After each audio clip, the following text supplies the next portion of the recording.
आप सभी फ्रेंड्स का स्वागत करता हूं वीजा गाइड यूट्यूब चैनल पे। फ्रेंड्स आज मैं आपसे बात करूंगा जॉर्डन के वीज़ा के बारे में। आज मैं आपको बताऊंगा जॉर्डन के वीज़ा आप कैसे एप्लीकेशन कर सकते हो, एलिजिबिलिटी क्या है, क्राइटेरिया क्या है, एप्लीकेशन आपको कैसे करना है, एप्लीकेशन फीस कितनी है, ये सब कुछ मैं आपको इस वीडियो में बताऊंगा। अगर आप इंडियन हैं, आपके पास इंडिया का पासपोर्ट है और आप जाना चाहते हैं जॉर्डन, तो ये मेरी सेकेंड वीडियो है और इस वीडियो में काफ़ी अच्छे से मैं आपको समझा दूंगा कि कैसे आपको वीज़ा एप्लीकेशन करना है और कैसे आपको वीज़ा मिलेगा। जॉर्डन का वीज़ा ऑन अराइवल इस टाइम नहीं मिल रहा है, आपको वीज़ा ऑन अराइवल नहीं मिलेगा, इसलिए आप जॉर्डन अगर जाना चाहते हैं तो आपको वीजा एप्लीकेशन करना पड़ेगा। एप्लीकेशन कैसे करना है ये सब कुछ मैं आपको इस वीडियो में बताऊंगा।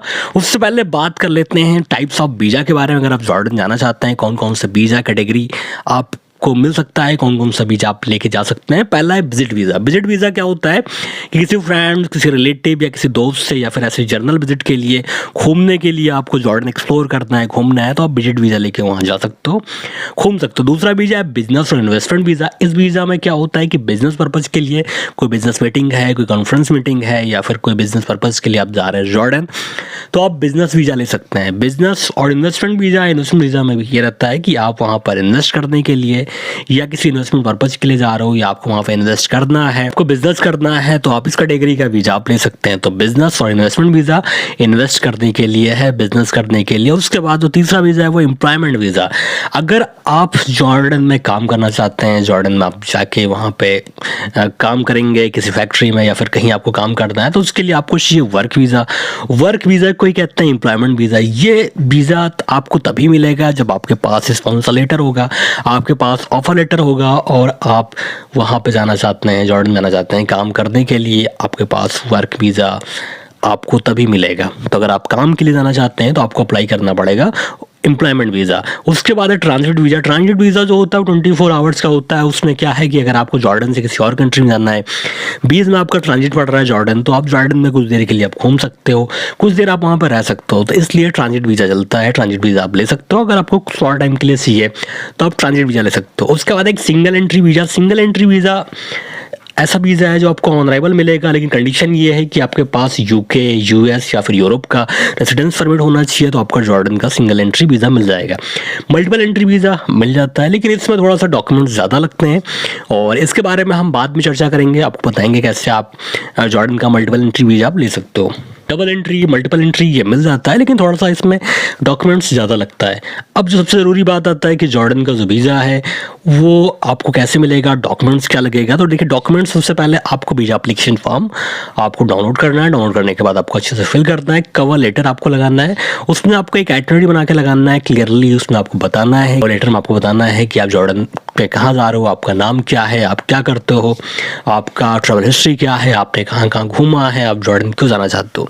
वो आइटनरी में ये आपका हो गया कि आप जॉर्डन में क्या क्या चीज़ देखना चाहते हो, क्या क्या चीज़ विजिट करना चाहते हो।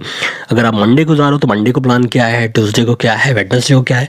तो जो आपका डे बाय डे प्लान है वो आप डाल सकते हो, उसके अंदर ऐड कर सकते हो।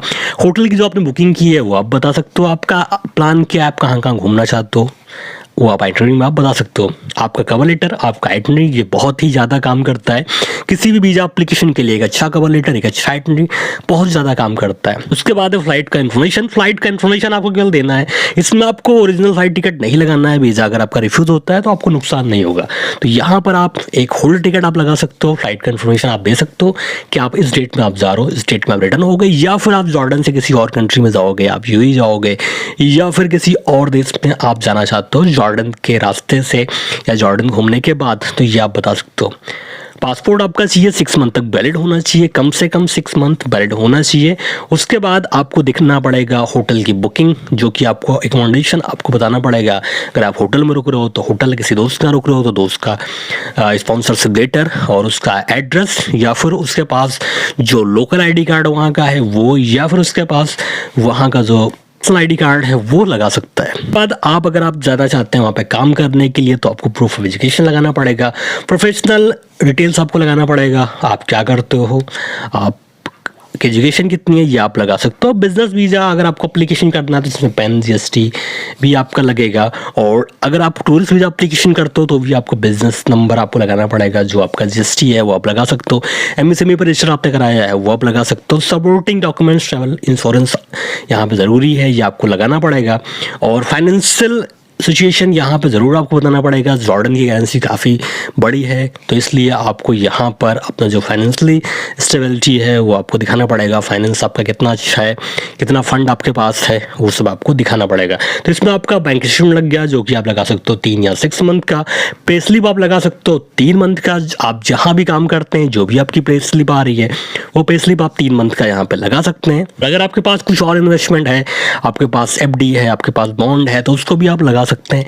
इससे क्या होगा, वीज़ा मिलने के चांसेस काफ़ी ज़्यादा रहेंगे। अगर आप सेल्फ एम्प्लॉयड हैं तो बिजनेस प्रूफ आप लगा सकते हैं, लास्ट 6 मंथ कंपनी का स्टेटमेंट आप लगा सकते हैं, और लास्ट 3 मंथ का इनकम टैक्स रिटर्न आप लगा सकते हैं अगर आप सेल्फ एम्प्लॉयमेंट हैं, अगर आपके पास सेल्फ एम्प्लॉइंग है। तो अगर आप एम्प्लॉयड हैं, कहीं पे आप काम करते हैं, तो 3 मंथ की सैलरी स्लिप आपको लगाना पड़ेगा, और लीव एप्लीकेशन सर्टिफिकेट आपको लगाना पड़ेगा, जो कि आपको अप्रूवल लेना पड़ेगा। जहाँ पे आप काम करते हैं वहाँ का जो सीनियर है, एचआर में है या फिर मैनेजर है, उससे आपको एक अप्रूवल लेना पड़ेगा कि उनको कोई प्रॉब्लम नहीं है, आप जॉर्डन घूमने के लिए जा रहे हो और आप जाके घूम सकते हो। तो अगर आप एम्प्लॉई हैं तो लीव का जो सर्टिफिकेट है वो आपको लेना पड़ेगा। अगर आप स्टूडेंट हैं तो स्टूडेंट आईडी कार्ड आपको देना पड़ेगा।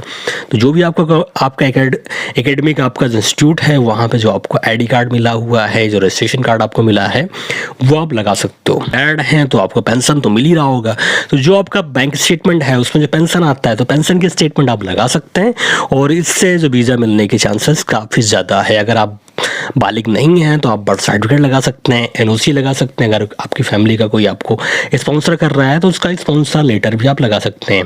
अगर आपके पास कोई स्पॉन्सर है, अगर आपको कोई स्पॉन्सर कर रहा है जॉर्डन से, तो उसकी डिटेल्स आप लगा सकते हैं। एड्रेस प्रूफ आप लगा सकते हैं। स्पॉन्सर का एड्रेस प्रूफ में आप बिजली का बिल दे सकता है, पानी का बिल दे सकता है, यूटिलिटीज़ में कोई भी बिल वो दे सकता है जो आपको स्पॉन्सर कर रहा है। उसका आइडेंटिटी नंबर जो है वो दे सकता है, नेशनल आईडी कार्ड दे सकता है या फिर लोकल आईडी कार्ड दे सकता है।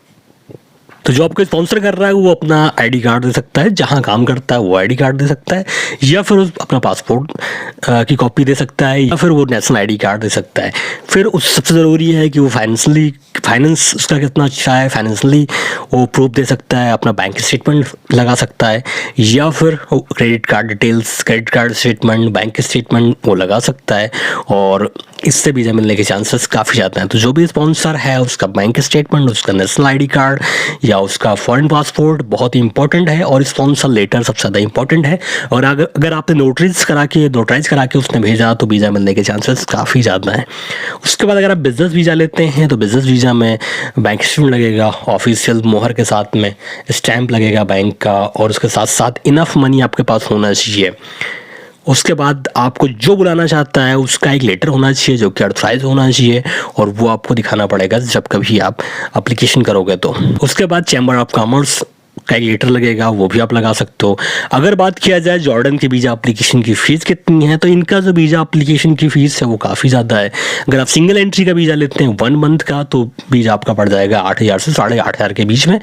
करेंसी कभी कम कभी ज़्यादा होता रहता है, तो वो आप एक बार एप्लीकेशन करने से पहले आप चेक कर लीजिएगा। अगर आप डबल एंट्री वीज़ा लेते हैं तो आपका 11,000 से 11,500 से 12,000 के बीच में आपका पड़ेगा। करेंसी कभी कभी कम कभी ज़्यादा होता रहता है, तो डिपेंड करता है करेंसी के रेट के ऊपर, तो थोड़ा बहुत ऊपर नीचे हो जाता है। अगर आप मल्टीपल एंट्री वीज़ा लेते हैं 6 मंथ का, तो पड़ेगा आपका 22,000 से 23,000 के बीच में। लेकिन मल्टीपल एंट्री वीज़ा आपको तभी मिलेगा जब आप एक रेगुलर ट्रैवलर हो, आपकी ट्रैवल हिस्ट्री काफ़ी अच्छा है, आपके पास ऐसे प्रूफ हैं कि आप बता सकते हैं कि आप जॉर्डन घूमने के लिए जा रहे हैं, फिर जॉर्डन से आप किसी और देश में जाएंगे घूमने के लिए, या फिर वापस फिर वहाँ पे आएंगे। तो 2-3 बार आपको आना जाना है, आपके पास रीज़न है घूमने का, तो आप बता सकते हैं। या फिर आपके पास कोई अच्छा खासा स्पॉन्सर हो, या फिर आप खुद आपके पास इतना ज़्यादा अच्छा पैसा हो, आपकी अच्छी जॉब हो, तो आप दिखा सकते हैं कि हाँ आप अफोर्ड कर सकते हैं बार बार जॉर्डन जाने का। अब बार बार आप जॉर्डन जा सकते हैं और जॉर्डन वीज़ा एप्लीकेशन कर सकते हैं। को बार बार वीज़ा एप्लीकेशन नहीं करना है, इसलिए आपने एक ही बार में आपने वीज़ा मल्टीपल एंट्री वीज़ा आपने एप्लीकेशन कर दिया। तो ये सारी चीज़ें हैं जो ये सारे डॉक्यूमेंट्स हैं जो आपको लगाना पड़ेगा जॉर्डन वीज़ा एप्लीकेशन के लिए। जॉर्डन का जो वीज़ा है वो 3 से 5 दिन में मिल जाता है, लेकिन कभी कभी 1 हफ्ता भी लग जाता है। तो आपको जब कभी आप जॉर्डन का वीज़ा एप्लीकेशन करें तो ज़रूरी है आपका कि आप थोड़ा पेशेंस रखिए, क्योंकि जो प्रोसेस टाइम हो 3 से 7 दिन लग जाता है। नॉर्मली 3 से 5 दिन के अंदर जो वीज़ा है वो मिल जाता है। वीज़ा आपको एप्लीकेशन क्या करना है, जॉर्डन हाई कमीशन में आप जॉर्डन का वीज़ा एप्लीकेशन कर सकते हो। वीज़ा आपको ऑनलाइन नहीं मिलेगा, या फिर आपको वीज़ा ऑन अराइवल नहीं मिलेगा। तो फ्रेंड इस तरीके से आपको जॉर्डन का वीज़ा एप्लीकेशन करना है। उम्मीद करता हूँ ये वीडियो का आपको काफ़ी हेल्पफुल लगा होगा। जो मेरी नेक्स्ट वीडियो आएगा उसमें आपको बताऊँगा जॉर्डन का वर्क वीज़ा आप कैसे एप्लीकेशन कर सकते हो। अगर आपको वीडियो हेल्पफुल लगे तो इस चैनल को लाइक सब्सक्राइब जरूर करिएगा। मिलते हैं नेक्स्ट वीडियो में किसी लेटेस्ट अपडेट के साथ में, तब तक के लिए बाय, टेक केयर, धन्यवाद, थैंक यू सो मच।